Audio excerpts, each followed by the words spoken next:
学院9阶，看不清我的身法吗？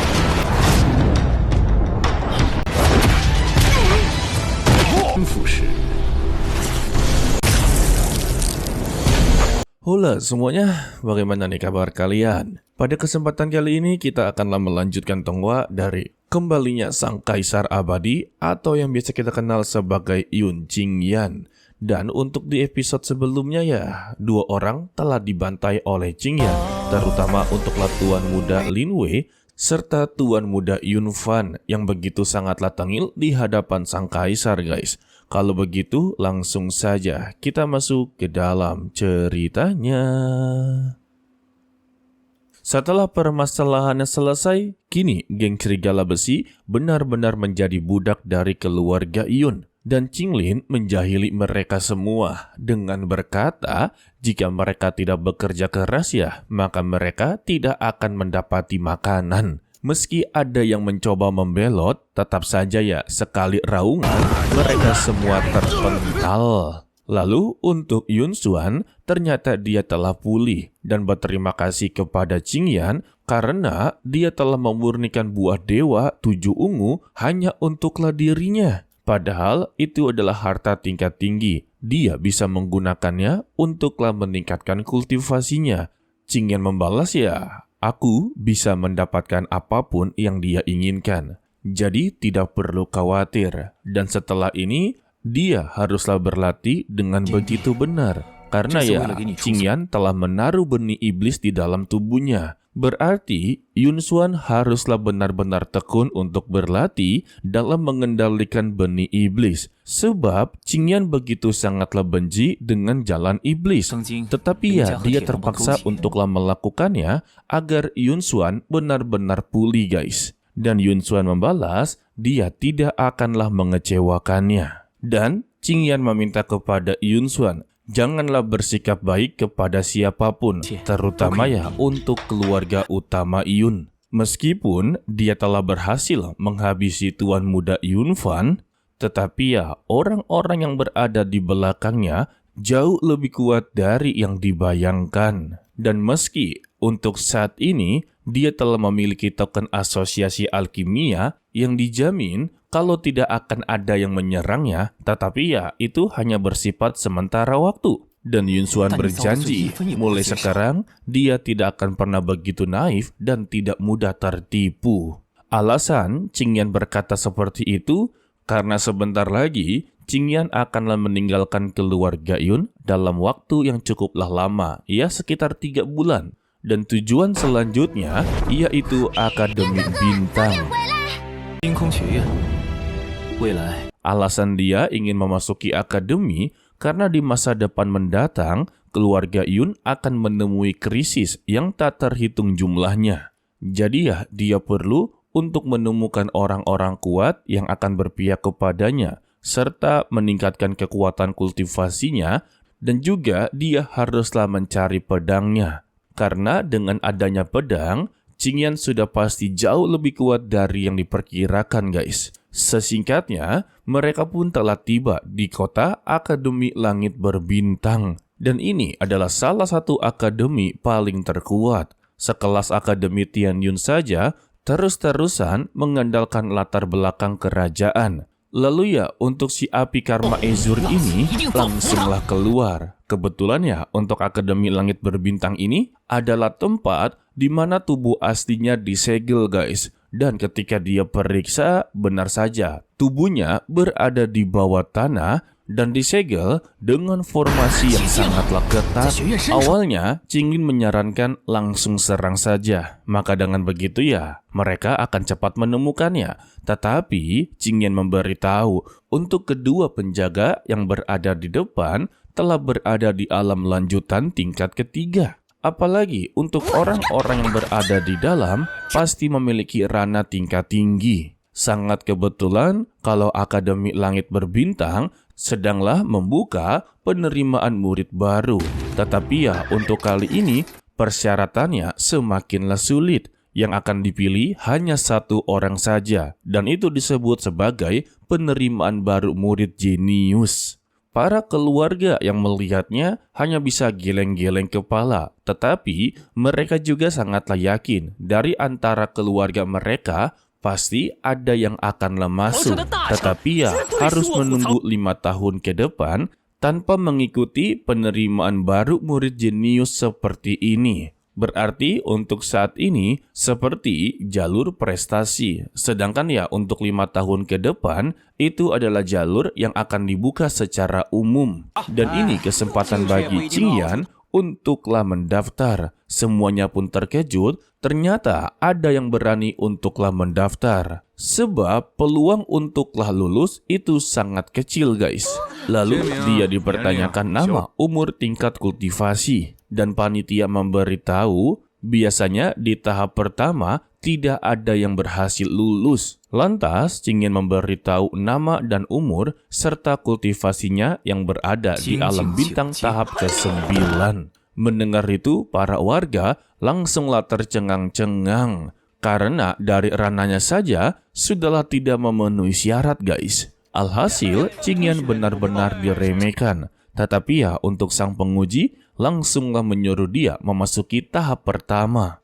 Yang ternyata untuk tahap pertama, Qingyan haruslah melawan dirinya yang dikenal sebagai Guruhu. Sayangnya, kemampuan dari Guruhu tidaklah sesuai dengan ekspektasi Qingyan. Hanya dengan satu pukulan saja, dia langsung terpental. Tetapi Guruhu beralasan kalau dia menyerangnya secara tiba-tiba. Lantas ya, Qingyan meminta kepada dia, maka bertarunglah dengan serius. Sehingga Guruhu langsunglah berlari dengan cepat dan mengelilingi Qingyan. Tetapi Qingyan mengikutinya dari belakang. Sontak ya, Guruhu terkejut dan dia mendapati tinju sampailah menghancurkan gerbang. Dan Qingyan meminta kepada Guruhu, apakah bisa untuklah melanjutkan tahap kedua. Untuk para penjaga dibuat begitu sangatlah kebingungan. Padahal untuk Guruhu baru saja naik ke alam bulan tahap keempat. Dan ketika mereka memutuskan melarikan diri, Qilin menghentikan pergerakan mereka, meminta untuk bangunkan Guruhu terlebih dahulu dan lanjutkanlah ujian kali ini. Karena untuk ujiannya ada tahap 1, tahap 2, dan tahap ketiga. Setelah Guruhu bangun, dia pun langsung mengajak Qingyan untuk memasuki tingkat kedua. Dan tepat di belakang ada gadis cantik yang sepertinya akanlah ikut mendaftar. Sedangkan ya untuk Qingyan yang telah berada di tahap kedua, di sana sudah ada 4 guru yang menunggunya dengan memakai kacamata hitam. Alasan memakai kacamata hitam ya karena untuk benda yang berada di depan memancarkan cahaya begitu terang dan bisa membutakan mata seseorang dengan sekejap. Beruntungnya saja ya, Qingyan ini telah melatih matanya. Jadi ya, dengan cahaya seperti ini tidak akanlah mempengaruhinya. Dan untuk bola kristal ini adalah ujian tahap keduanya. Ketika diaktifkan, bola tersebut mengeluarkan warna layaknya pelangi. Tetapi Qilin langsunglah melompatnya dan dia langsunglah joget santai. Melihat itu, Qingyan langsunglah menarik tubuhnya. Dan keempat guru ini memberitahu kalau bola cahaya ini mewakili 4 alam kultivator. Dari yang terendah sampailah tertinggi. Seperti alam bintang, alam bulan, alam matahari, dan alam kaisar yang legendaris. Qingyan sudah tahu kalau bola cahaya ini yang disebut sebagai King Extreme Orb hanyalah sebuah alat penguji untuklah mengukur kekuatan, bakat, dan potensinya. Mereka berempat membenarkannya, tetapi meminta jangan remehkan bola cahaya ini. Karena para peserta yang mencoba seringkali bersinar hanya sebentar saja, yang menandakan para peserta tersebut sama sekali tidak memiliki bakat dan potensi guys. Mendengar itu, Qingyan langsunglah menyinggung Guruhu. Sepertinya bakat dia juga tidak terlihat bagus. Jika bagus ya, dia tidak mungkin diturunkan di ujian tahap pertama. Ya, ada betulnya juga sih. Lalu salah satu dari mereka langsunglah memberikan contoh. Jika berwarna oranye, berarti ya tingkat kultivasinya telah mencapai alam bulan tahap ke-5. dan bakatnya telah mencapai alam matahari tahap ke-6. Waduh, udah kayak bisa meramal gitu ya. Ketika giliran dari Qingyan, dia berwarna merah. Tandanya hanya berada di alam bintang tahap ke-9. Dan mereka menganggap untuk bisa lolos di babak pertama itu adalah sebuah keberuntungan, guys. Dan ketika pengujian bakat, mereka semua tertawa terbahak-bahak karena ya tidak ada sinar yang keluar sama sekali. Jadi ya Qingyan dipersilakan untuklah pulang saja karena dia tidak lulus ujian di tahap kedua. Ketika mereka inginlah pergi dari sana, Qingyan langsunglah tersenyum. Dan secara tiba-tiba ya bola cahaya ini mengeluarkan sinar berwarna kuning yang tandanya berada di alam matahari tahap puncak. Mereka berempat sungguhlah begitu terkejut-kejut. Sayangnya, mereka menganggap kalau Qingyan telah mengotak-atik bola cahaya tersebut. Lantas ya, Qinglin yang mendengarnya langsunglah menendang muka mereka satu persatu sembari meminta, lihatlah dengan begitu jelas. Karena semua ini belumlah berakhir. Dan secara tiba-tiba, bola cahaya ini mengeluarkan warna hijau. Sontak, mereka dibuat tidak percaya. Karena untuk warna hijau adalah alam kaisar. Dan ini untuk kedua kalinya mereka melihat selama 500 tahun. Berarti masih ada jenius lainnya. Tetapi belum tentu dia menjadi kaisar seperti Qingyan. Namun, semua ini belumlah berakhir. Warna hijaunya semakinlah pekat yang menandakan kalau Qingyan memiliki potensi berada di alam kaisar tahap ke-9. Mereka berempat sungguhlah tidak percaya dan menganggap kalau Qingyan telah melakukan kecurangan.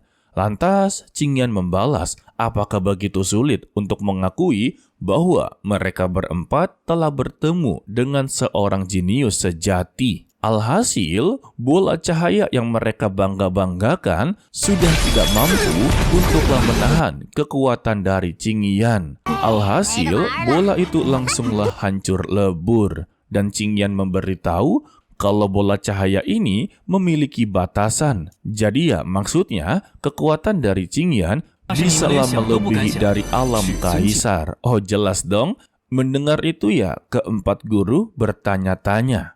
Apa yang jauh lebih kuat di atas alam kaisar? Qingyan membalas, itu adalah hal yang sama sekali tidak akanlah dimengerti oleh mereka. Dan kita bersambung untuklah episode 10 ya guys. Untuk episode kali ini sih sebenarnya kebanyakan pamernya, tetapi seru gitu. Pamer kekuatannya sangatlah pas kepada orang-orang yang merendahkan dan meremehkannya guys. Dan untuk scene di akhir-akhir ya, di atas alam kaisar memang ada yang disebut sebagai kaisar abadi. Atau sebut saja sebagai puncak bela diri guys. Karena ya untuk alam kaisar masih berada di alam dunia fana. Sedangkan untuk kaisar abadi itu berada di alam atas dan rananya sudah pasti berbeda daripada dunia fana guys. Mungkin ya ada kaisar tingkatan lanjut ataupun yang lain lah. Tetapi intinya Qingyan adalah sosok yang paling dihormati, ditakuti di alam atas guys. Ya karena dia adalah nomor 1, begitu ya. Oke lah sepertinya cukup sampai di sini saja dulu untuklah video kali ini. Mimin ucapkan terima kasih kepada kalian yang telah menonton sampai akhir. Pesan dari Mimin, tetaplah menjadi orang yang baik, walaupun itu sangatlah sulit. To be continue, sampai jumpa di video berikutnya. Bye-bye. 很接近了，在学院9阶，看不清我的身法吧。